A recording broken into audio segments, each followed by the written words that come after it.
আসসালামু আলাইকুম প্রিয় দর্শক, এই বর্তমান সরকার দায়িত্ব নেওয়ার পর আমার কাছে মনে হয়েছে যে প্রথমবারের মতো মব ভায়োলেন্সের ব্যাপারে একটা গুরুত্বপূর্ণ পদক্ষেপ আমরা দেখতে পেলাম।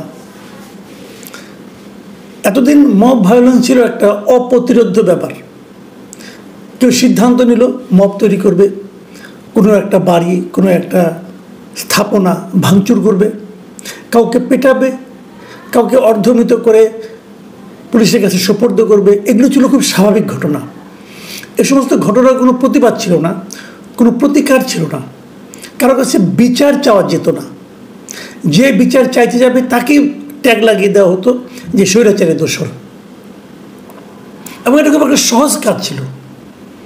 দু তিনজন ছেলে বলল যে ওইখানে স্বৈরাচারের দোসর একটা মিটিং করতেছে, অতএব ভাঙচুর করো, যে আগুন ধরিয়ে দেওয়া হলো। এগুলো আমরা বহুবার দেখেছি, ঢাকা শহরে দেখেছি, ঢাকার বাইরে দেখেছি। একজনের বাড়ি লুটপাট করা, আগুন ধরিয়ে দেওয়া কোনো ব্যাপার ছিল না। কেউ কোনো অ্যাকশন নিত না, বরঞ্চ কোনো প্রতিরোধ করতে এলে যারা প্রতিরোধ করতে এসেছে তাদের বিরুদ্ধে মামলা হতো। এক ভয়ঙ্কর অরাজকতা দেশ জুড়ে ছিল, চলছিল, চলতে দেওয়া হচ্ছিল। এবং সরকারের পক্ষ থেকে এদের ধরার ব্যাপারে যে কোনো একটা তোড়জোড় তা লক্ষ্য করিনি, বরং উল্টো দেখা গেছে এক ধরনের অসহায়ত্ব। ধরা যাচ্ছে না, কিছু বলা যাচ্ছে না, এ ধরনের কথাবার্তা। কিন্তু এই প্রথমবার আমরা দেখলাম কোথায়, রংপুরে দেখলাম যে মবের ব্যাপারে সেনাবাহিনী একটা খুবই গুরুত্বপূর্ণ পদক্ষেপ এবং কার্যকর একটা পদক্ষেপ নিয়েছে।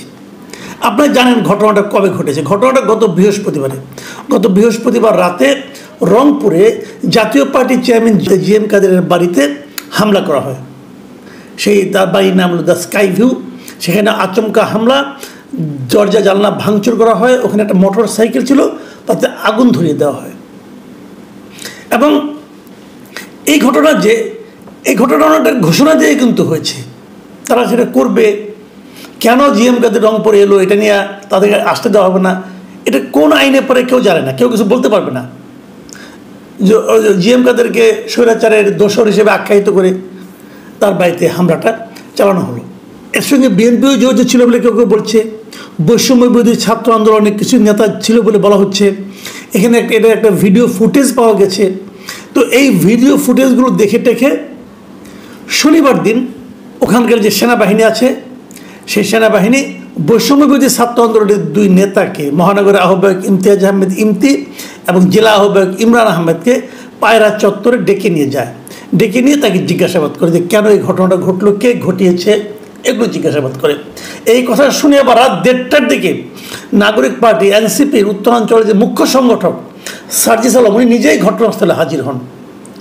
এবং তখন হাজির হলে তাদেরকে ওই ভিডিওর ছবিগুলি দেখিয়ে সেনাবাহিনী বলে যারা এই কাজগুলি করেছে তাদের ধরিয়ে দেওয়ার ক্ষেত্রে আপনারা সহযোগিতা করেন। এরপর শুক্র এবং শনিবার 2 দিনই থানায় কোনো মামলা হয়নি। মামলা করতে দুই পক্ষই গিয়েছিল। জাতীয় পার্টি গিয়েছিল, তারা ওই ছাত্রদের কয়েকজনকে আসামি করে মামলা করতে চেয়েছিল, থানা মামলা নেয়নি।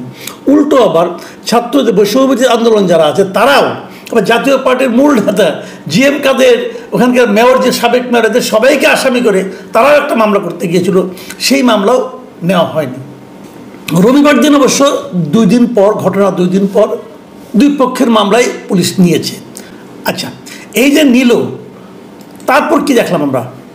রবিবার দিন সন্ধ্যায় একটা জিনিস আমরা লক্ষ্য করলাম, সেটা হলো সার্জিস আলম একটা ফেসবুকে স্ট্যাটাস দিল, বিশাল একটা স্ট্যাটাস। সেই স্ট্যাটাসের শিরোনাম কি?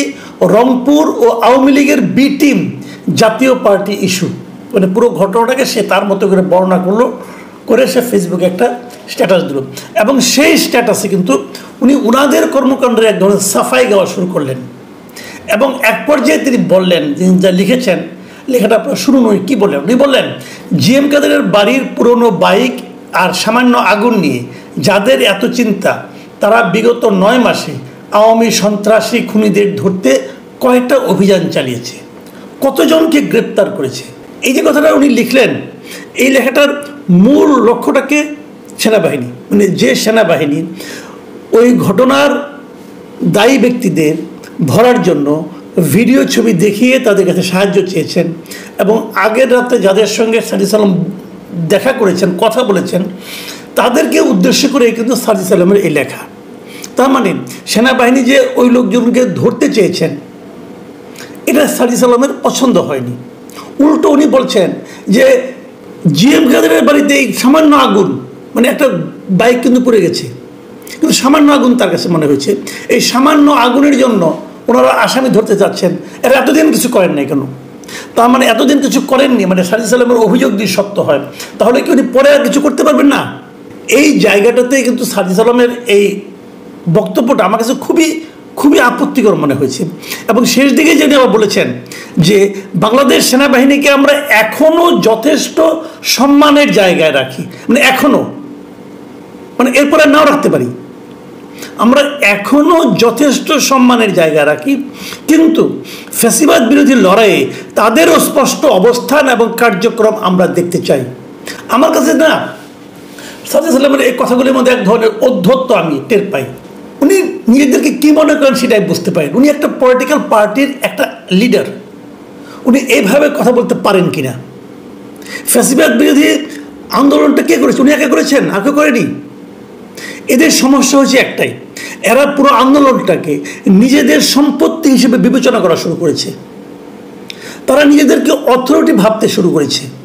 তারা যেন বলতে চায় যে ওনারা যেটা বলবেন ওইটাই হলো আন্দোলন, আর বাদ বাকি কেউ আন্দোলন কিছু বোঝে না।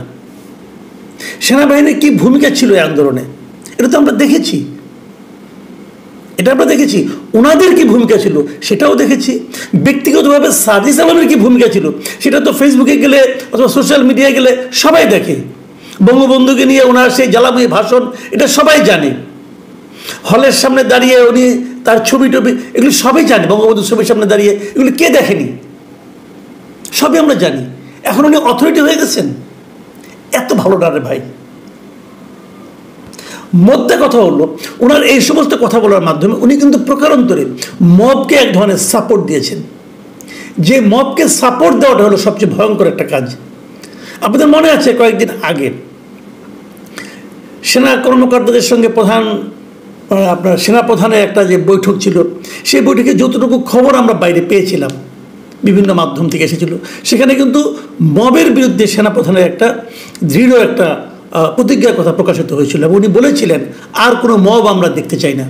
এবং আপনি এটাও জানেন যে সেনাবাহিনীর এখন একজনের ম্যাজিস্ট্রেসি পাওয়ার আছে, তারা কিন্তু অ্যাকশনগুলোকে করতে পারে। ম্যাজিস্ট্রেসি পাওয়ার তাদের অনেক আগেই দেওয়া হয়েছিল। কেন তারা এতদিন মবের বিরুদ্ধে অ্যাক্টিভ হয়নি সেটা কিন্তু একটা রহস্যজনক ব্যাপার।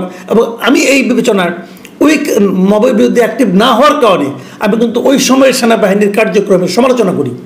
তাদের উচিত ছিল, তাদের ম্যাজিস্ট্রেসি পাওয়ার দেওয়া হয়েছিল কেন? ব্যবহার করার জন্য নাকি নিয়ে ওই চুপচাপ বসে থাকার জন্য? তারা কোথাও ব্যবহার করেছিল আমি খুব একটা দেখিনি অথবা শুনিনি, অন্ততপক্ষে মবের বিরুদ্ধে ব্যবহার করেইনি। এই প্রথম আমি দেখলাম যে তারা মবের বিরুদ্ধে সোচ্চার হলেন এবং অ্যাক্টিভ হলেন। এবং আমি রংপুর স্টেডিয়ামে অবস্থিত যে সেনাবাহিনীর যে ক্যাম্প আছে, যা ৭২ পদাতিক ব্রিগেডের যে commander brigadier general Humayun Kaiyum, এই ভদ্রলোককে আমি অবশ্যই ধন্যবাদ দেব যে উনি এই ঘটনাকে কেন্দ্র করে অত্যন্ত শক্ত অবস্থানে ছিলেন এবং থাকার কারণে ওনারা কিন্তু সাংবাদিকদেরকে পরে ওদের সবার সঙ্গে বৈঠক করেছেন, বিএনপির সঙ্গে বৈঠক করেছেন, ছাত্রদের সঙ্গে বৈঠক করেছেন উনি।